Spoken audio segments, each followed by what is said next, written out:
স্বার্থপর, বুকের মাঝে জায়গা দিলে যতন কইরা ভাঙ্গে রে অন্তর।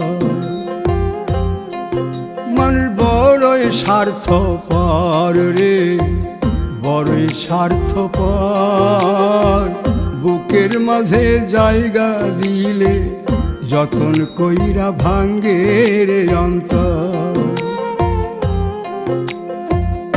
অচিনা এক জংলা পাখি যতন কইরা বুকে রাখছি, বুকের পাজর ভাঙ্গা সে যে সাজায় অন্যের ঘর রে, সাজায় অন্যের ঘর। মানুষ বড়